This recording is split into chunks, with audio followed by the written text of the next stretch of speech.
What comes to your mind when you hear the term auction? Maybe an IPL bidding, or auction of vintage and antique collection, or a house property being auctioned in a Bollywood movie. But do you know, there is an important theory exists about auction, and researchers are constantly working to improve its methodology and the way auction being conducted in real life. Amongst all the happening of the world, this year, 2020, Nobel Awards have kind of flown under the radar, which is kind of unfortunate because they recognize some very remarkable feats. And in the world of economics, it had to do with auction. So in this video, we'll talk about what is auction theory and how is it relevant, applications of auction in real world, and the contributions by Nobel Prize winners and how does it matter. So let's get started.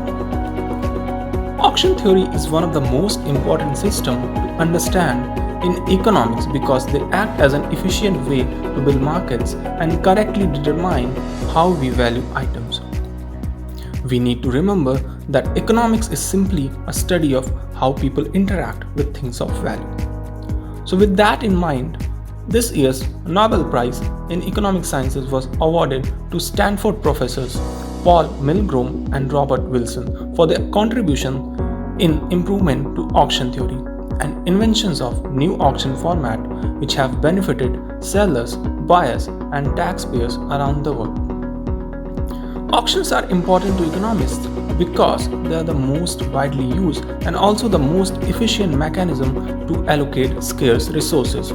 The allocation of scarce resources is highly important because there is a limited supply of resources on earth as compared to unlimited human needs, and therefore they need to be allocated only to the most urgent needs of society.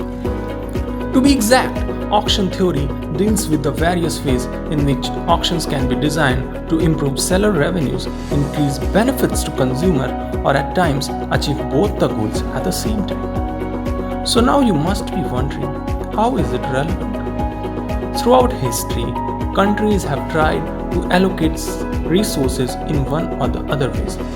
Some have tried to do it through political markets, but that has often led to biased results. Think of how state-controlled state administration allocates essential goods and services in the local economy, where usually people who are close to the bureaucracy and the political class come out ahead of others. Lotteries are another way to allocate resources, but the problem with them is that they do not safeguard that scarce resources are allocated to people who value it the most. Auctions have been the most common tool for thousands of years, used by societies to allocate scarce resources. When potential buyers compete to purchase goods in an auction, it helps sellers discover those buyers who value the goods the most. Further, selling goods to the highest bidder also helps the seller maximize revenues, so both buyers and sellers benefit from an auction. So the next thing which would be in your mind would be the application of auctions in real economies. Auctions happen almost everywhere in the modern world. Auctions are held in the financial markets to sell government securities, allocation of resources like coal and other minerals, airport landing slots, to the allocation of radio frequencies, commonly known as spectrum auctions. For example, telecom service providers such as Airtel and Jio in India purchase specific frequencies in order to provide network coverage. Alright, so what are the contributions made by this year's Nobel laureate? One of the most important criticisms leveled against auction that it led buyers to overpay for resources whose value is uncertain to them. This criticism, which is popularly known as the winner's curse, is based on the study that showed how buyers who overpaid for assets which ultimately earned low returns for the buyer.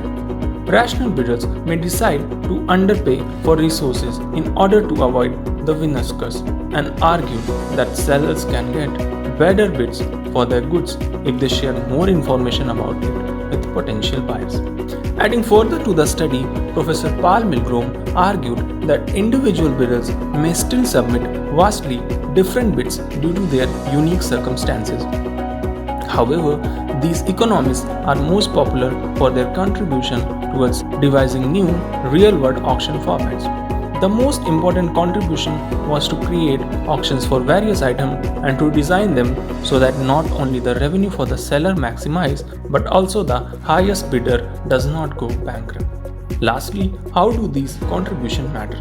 The contributions made by Nobel laureate have helped government and private companies globally design their auctions better.